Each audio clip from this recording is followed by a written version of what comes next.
محترم محبہ، جب حضرت موسیٰ علیہ السلام اللہ جل وعلا کی بارگاہ میں کلام کرنے کے لیے جا رہے تھے تو راستے میں ایک انتہائی مالدار شخص سے ملاقات ہوئی۔ وہ عرض کرتا ہے، اللہ کے نبی، اللہ جل وعلا کی بارگاہ میں میرا یہ پیغام پہنچا دیجئے گا کہ اللہ تو نے مجھے اس قدر دولت عطا فرمائی ہے، اس قدر نوازا ہے، اب مجھ سے یہ مزید دولت سنبھالی نہیں جاتی، اب مزید دولت مجھے عطا نہ فرما اور اس سلسلے کو بند فرما دے، مجھے تو نے اس قدر نوازا ہے، اب مزید مجھ سے یہ سنبھالا نہیں جاتا۔ اسی دوران ایک انتہائی غریب شخص بھی حضرت موسیٰ علیہ السلام سے ملا، جو زمین پر بیٹھا ہوا تھا، اور مفلسی اور غربت کا عالم یہ تھا کہ سطر ڈھانپنے کے لیے بھی اس کے پاس کپڑے نہیں تھے، یہاں تک کہ زمین پر بیٹھے ہوئے ریت سے اس نے سطر ڈھانپا ہوا تھا۔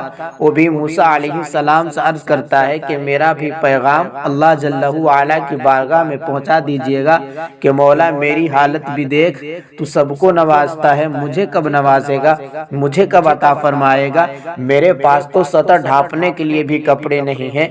جب حضرت موسیٰ علیہ نبینا علیہ السلام اللہ کی بارگاہ میں حاضر ہوئے تو پہلے اس امیر کبیر دولت مند شخص کا پیغام اللہ کی بارگاہ میں پہنچا کہ مولا ایک امیر شخص ملا تھا اور وہ چاہتا ہے کہ اب اس پر عطاؤں کا سلسلہ ختم کر دے۔ اس کا پیغام ہے کہ یا اللہ تو نے اتنا عطا کیا ہے کہ اب ہم سے سنبھالا نہیں جاتا۔ اللہ جل وعلا نے ارشاد فرمایا، اے موسیٰ میرے اس بندے کو پیغام دے دے کہ تو شکر ادا کرنا چھوڑ دے، میں تجھے عطا کرنا چھوڑ دوں گا۔ حضرت موسیٰ علیہ السلام عرض کرتے ہیں کہ یا اللہ ایک انتہائی غریب انسان بھی ملا تھا، اس کی دولت تو اس کی حالت تو یہ تھی کہ سطر ڈھانپنے کے لیے بھی کپڑے نہیں تھے، یہاں تک کہ اس نے ریت کے ذریعے اپنا سطر ڈھانپا ہوا تھا۔ اس کا پیغام یہ ہے کہ مولا مجھے کب عطا فرمائے گا، مجھے کب نوازے گا، میرے پاس تو کچھ بھی نہیں ہے۔ اللہ جل وعلا نے ارشاد فرمایا، اے موسیٰ اس غریب انسان کے لیے میرا پیغام یہ ہے کہ وہ میرا شکر ادا کرنا شروع کر دے، میں اسے عطا کرنا شروع کر دوں گا۔ اب فرق دیکھیے گا، اس امیر شخص کے لیے پیغام کیا تھا اور اس غریب شخص کے لیے پیغام کیا ہے۔ وہ امیر شخص جو کہ اللہ جل وعلا کا شکر گزار بندہ تھا، اللہ جل وعلا نے ارشاد فرمایا اگر تو شکر ادا کرنا بند کر دے تو میں عطا کرنے کا سلسلہ بند کر دوں گا۔ اور اس غریب شخص کے لیے پیغام کیا ہے، تو شکر ادا کرنا شروع کر دے، میں عطا کرنا شروع کر دوں گا۔ اب موسیٰ علیہ السلام جب واپس آئے تو اس امیر شخص نے پوچھا، اے اللہ کے نبی کیا پیغام اللہ جل وعلا کی بارگاہ میں پہنچایا تھا؟ تو حضرت موسیٰ علیہ السلام نے فرمایا بالکل پہنچایا تھا، اور اللہ جل وعلا نے ارشاد فرمایا میرے بندے کو بتا دے اگر تو میرا شکر ادا کرنا چھوڑ دے تو میں تجھے عطا کرنا چھوڑ دوں گا۔ یہ شخص نے جواب دیا، اے موسیٰ یہ کیسے ہو سکتا ہے؟ محترم محبہ، اب ذرا اس امیر شخص کا جواب سنیے گا۔ وہ کہتا ہے اللہ کے نبی یہ کیسے ہو سکتا ہے، یہ کیسے ممکن ہے کہ میں شکر ادا کرنا چھوڑ دوں؟ اس شکر کے علاوہ میرے پاس ہے ہی کیا؟ جب میرے پاس کچھ نہیں تھا اس وقت بھی شکر کی دولت تھی، میں سب کچھ کر سکتا ہوں مگر شکر کی دولت سے کبھی محروم نہیں ہو سکتا۔ اے موسیٰ جو کچھ بھی ہو جائے میں شکر ادا کرنا نہیں چھوڑوں گا۔ حضرت موسیٰ علیہ السلام نے ارشاد فرمایا اگر تو شکر ادا کرنا نہیں چھوڑے گا تو اللہ جل وعلا عطا کرنا نہیں چھوڑے گا، اگر تو شکر ادا کرتا رہے گا تو اللہ تجھے نعمتیں عطا کرتا رہے گا۔ اللہ اکبر۔ محترم محبہ، پھر وہ غریب شخص بھی حضرت موسیٰ علیہ السلام سے ملتا ہے، وہ عرض کرتا ہے کہ میرے پیغام کا کیا بنا؟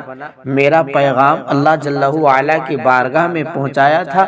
حضرت موسیٰ علیہ نبینا علیہ السلام نے ارشاد فرمایا اللہ جل وعلا کا پیغام تیرے لیے یہ ہے کہ تو میرا شکر ادا کرنا شروع کر دے، میں تجھے عطا کرنا شروع کر دوں گا۔ اس نے فوراً جواب دیا کہ اے اللہ کے نبی میرے پاس ہے ہی کیا، میں کس بات پر شکر ادا کروں، میرے پاس تو کچھ ہے ہی نہیں، مجھے اللہ تعالیٰ نے دیا ہی کیا ہے، میں شکر ادا کروں؟ میں تو اپنا سطر بھی اس ریت سے ڈھانپ کر بیٹھا ہوں، میرے پاس ہے ہی کیا، میں شکر ادا کروں؟ اللہ نے مجھے دیا ہی کیا ہے؟ میرے دوستو، جو ہی اس نے یہ جملے کہے نا، ہوا کا ایک تیز جھونکا آیا اور اس ریت کو بھی اڑا کر چلا گیا۔ ریت اس کے پاس تھی وہ بھی چلی گئی۔ میرے دوستو، یہ ہے شکوے کا وبال، جو ہے وہ بھی چلا جاتا ہے، محترم احبا، اگر اس غریب شخص اس ریت پر شکر ادا کرتا تو اللہ جل وعلا اسے کپڑے عطا فرما دیتا، اور پھر وہ کپڑوں کا شکر ادا کرتا تو پھر اللہ جل وعلا مزید مال و دولت عطا فرما دیتا۔ لیکن چونکہ وہ ساری زندگی بجائے شکر کے شکوہ کرتا رہا، شکوہ کا نقصان یہ ہوتا ہے اللہ نے جو دیا ہے وہ بھی لے لیتا ہے۔ میرے دوستو، اس اصول کو یاد رکھیے گا، ہمارا سب سے بڑا المیہ یہ ہے کہ ہم چھوٹی چھوٹی باتوں پر شکوے کرتے ہیں، جس کے نتیجے میں جو نعمتیں اللہ نے ہمیں پہلے سے عطا کی ہوئی ہے اللہ جل وعلا وہ بھی لے لیتا ہے۔